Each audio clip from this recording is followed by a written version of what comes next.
ओम शांति। आज प्यारे मीठे भगवान की मीठी मुरली मंथन की डेट है 16 दिसंबर 2020। तो चलिए हम सभी अपने प्यारे प्यारे भोले बाबा को दिल से याद करते हैं। हाँ, कि बाबा हमारे क्या कर रहे हैं। चलो हम उन्हें बुला कर लाते हैं हमें पढ़ाने के लिए। ये मुरली हमें स्वयं भगवान जो पढ़ाते हैं। मैं आत्मा भृकुटी सिंहासन पर विराजमान अपने टीचर का इंतजार कर रही हूँ, क्योंकि वही तो हमारे बेहद के टीचर जो हमें बेहद का सुख देने आए हैं। मैं आत्मा बाबा को फील कर रही हूँ।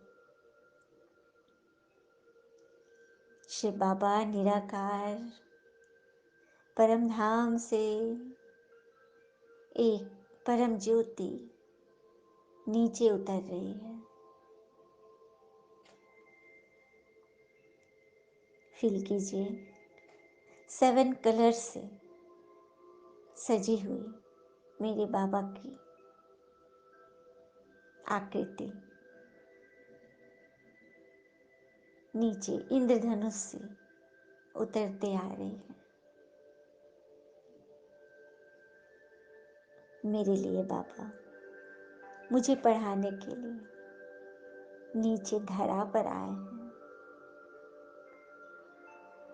आकर बाबा मेरे इस कमरे में छत पर विराजमान हो जाते हैं। पूरे एरिया को बाबा अपने किरणों से कवर कर लेते और वो छत्र छाया, वो किरणों की गर्माहट मुझ आत्मा को फील हो रही है।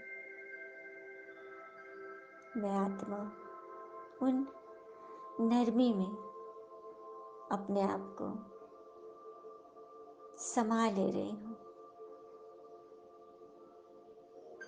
बाबा सूक्ष्म रीति से मुझे मेरी आत्मा को यह ज्ञान सुना रहे हैं और मेरी आत्मा उसमें भीगती जा रही है, डूबती जा रही है। जैसे यह ज्ञान ही उसका भोजन, उसका स्नान, उसकी शक्ति सभी कुछ है। उसे पाकर वो धन्य धन्य हो जाती है।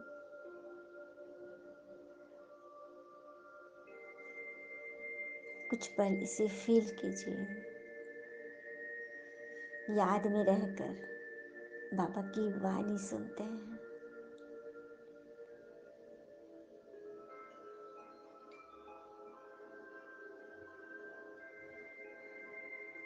बाबा ने कहा, मीठे बच्चे,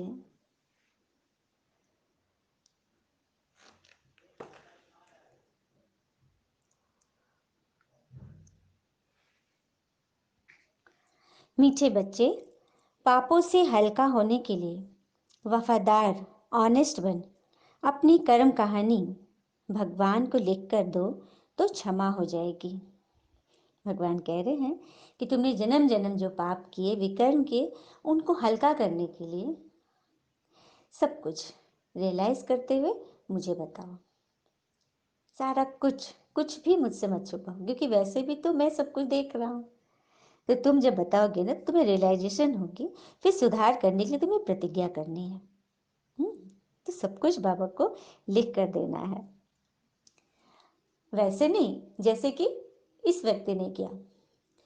एक बार की बात है, एक बार एक गरीब किसान सुबह के समय मंदिर गया। करीब 4 बजे का समय हो रहा था। तो मंदिर गया तो सोचा कि अभी मुंह अंधेरे में भगवान से बातें करूंगा, अभी तो कोई नहीं होगा मंदिर में। लेकिन जब वहाँ पहुँचा तो उसे किसी की आवाज़ सुनाई दी। गर्भगृह से कोई आवाज़ आ रही थी।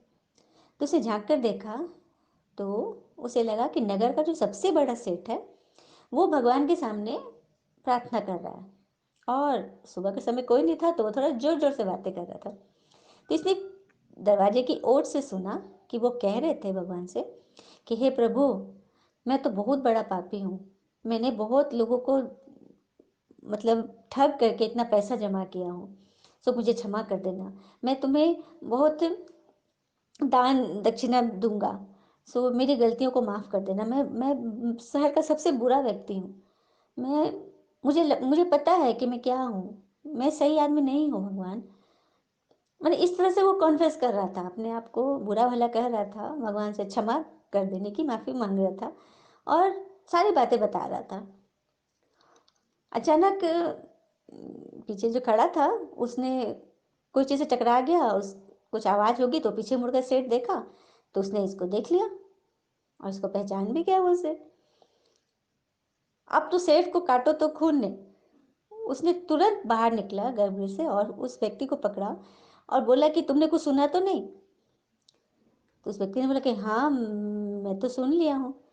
तो उसको तो आंखें दिखाकर बोला कि सुन लिया हो तो उसको अभी अभी भूल जाओ, किसी को बताए तो तुम्हारी खैर नहीं। मैं तुम पर पूरा केस कर दूंगा, मैं तुम्हें इस शहर से निकलवा दूंगा।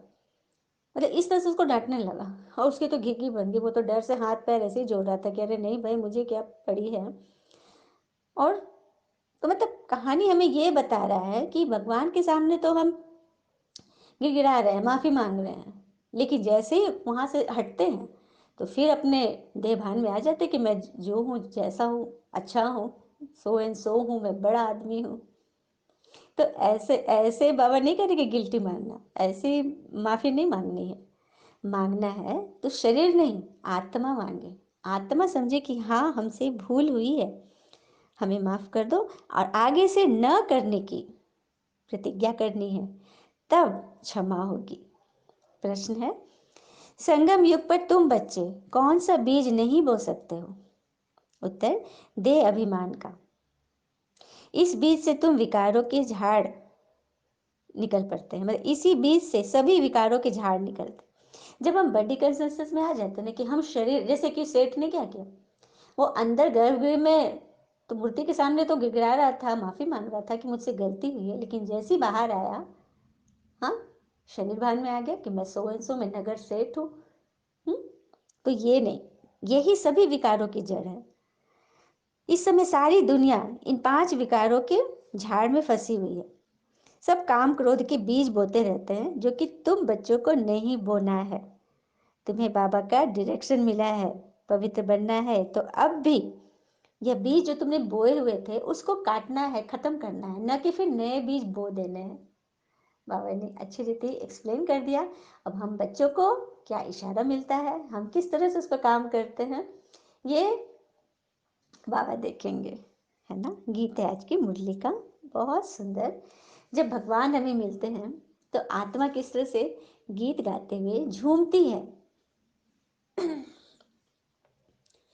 तुम्हें पाके हमने जहाँ पा लिया है, तुम्हें पाके हमने जहाँ पा लिया है, जमी तो जमी आसमां पा लिया है, तुम्हें पाके हमने जहाँ पा लिया है, तुम्हें पाके हमने।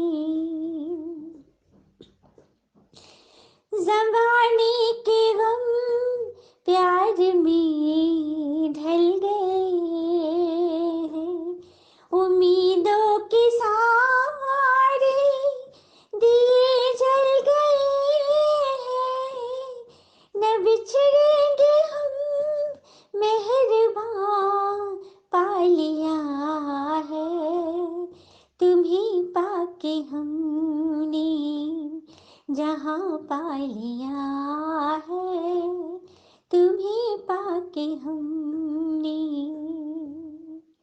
ओम शांति। मीठे मीठे बच्चों ने गीत गाया बाबा के लिए। तो अभी तो थोड़े हो, बाद में अनेकानेक बच्चे हो जाएंगे। इस समय थोड़े प्रैक्टिकल में बने हो, फिर भी इस प्रजापिता ब्रह्मा को जानते तो सभी हैं। नाम ही है प्रजापिता ब्रह्मा, मतलब सभी प्रजाओं के पिता। कितनी ढेर प्रजा बनने वाली है, जो सब धर्म वाले इनको मानेंगे जरूर। बाबा ने कह दिया है कि सभी धर्म वाले इस धर्म को मानेंगे, मानवता के धर्म को, सनातन धर्म को। उन द्वारा ही मनुष्य मात्र की रचना हुई है ना। प्रजापिता ब्रह्मा के द्वारा ही तो भगवान अपनी रचनाएं रच रहे हैं, मतलब अपने बच्चे तैयार कर रहे हैं, अडॉप्ट कर रहे हैं। फिर आगे बाबा ने समझाया, तुम बच्चे जानते हो हम पढ़कर मनुष्य देवता कांटे से फूल बन रहे हैं। बाबा खिवैया भी है, बागवान भी है, बाकी तुम ब्राह्मण सब अनेक प्रकार के माली हो। बाबा ने माली की भी कैटेगरी बताई, जैसे मुगल गार्डन का भी कोई माली होता है एकदम टॉप क्वालिटी का, और कोई साधारण अपने खेतों का भी।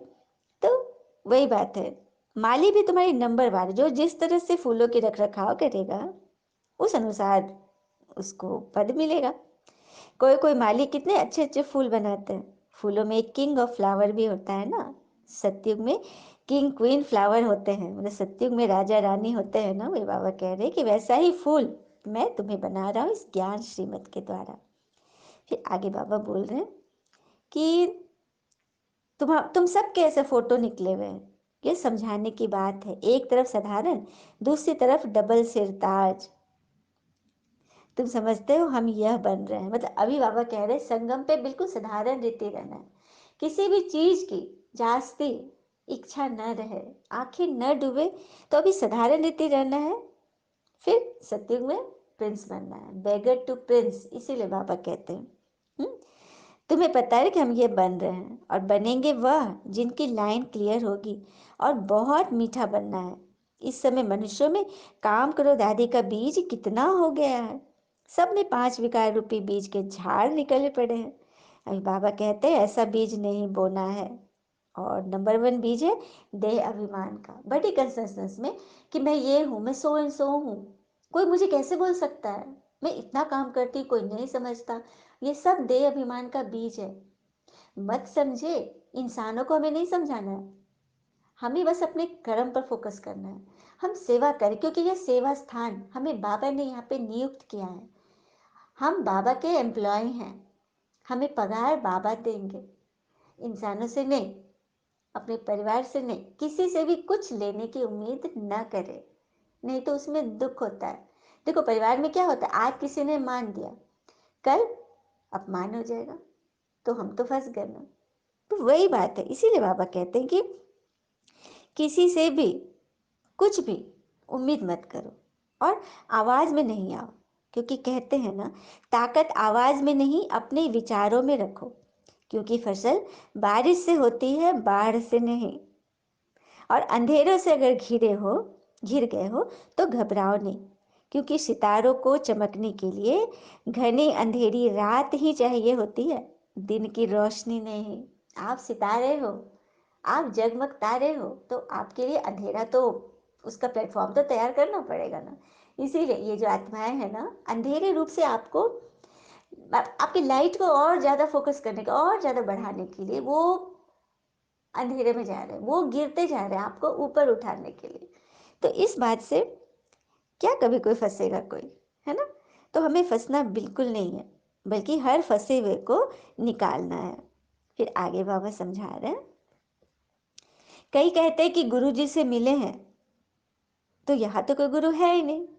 मतलब कहते हैं कि हम गुरु, आपके गुरु जी से मिलना चाहते हैं। जब हमारा ज्ञान कोई सुनते तो सबको लगता है कि इनके जो गुरु होंगे, बाबा होंगे, हम उनसे मिलेंगे। तो हम बच्चे कहते हैं यहाँ तो कोई गुरु है ही नहीं। ब्रह्मा बाबा जिनको परमात्मा ने अपना आधार बनाया ज्ञान सुनाने के लिए, तो वो तो अब है नहीं। 69 में उन्होंने अपना शरीर छोड़ दिया। तो इसीलिए ये ज्ञान किस तरह से भगवान चला रहे हैं, ये सब उनकी करामात है। हम्म? बाकी दुनिया में तो गुरुओं के पास जाते हो तो भेंट लेकर जाते हो, लेकिन यहाँ तो कुछ भी नहीं चाहिए। यहाँ भेंट आदि चढ़ाने की बात नहीं है। भगवान पैसा लेकर क्या करेंगे? हम्म मतलब भगवान तो निराकार है, उन्हें कुछ भी नहीं चाहिए।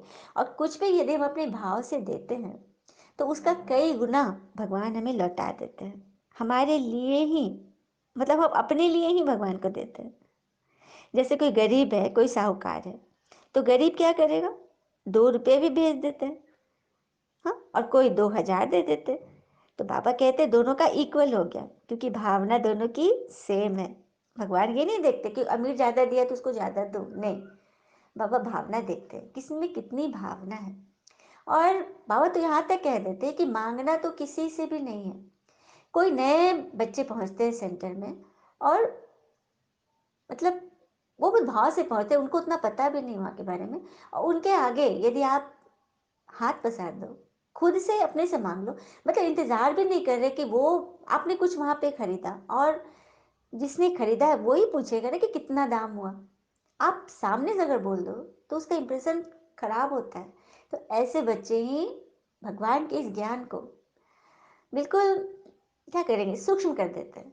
तो आत्माओं का मन थोड़ा सा ये हो जाता है, खिन्न हो जाता है, क्योंकि वो नए नए बच्चे हैं ना, उनको उठाने के लिए किस तरह से उनसे बातें करनी है, किस तरह से उनको इनकरेज करना है, ये भगवान सिखाते हैं। बाबा कहते हैं कि कई कई बच्चियां जो ज़्यादा समझदार नहीं है, वो ज्ञान को भी सही रीति नहीं समझा पाती, और उल्टा ही ज्ञान होता है तो आत्माएं भड़क जाती हैं फिर।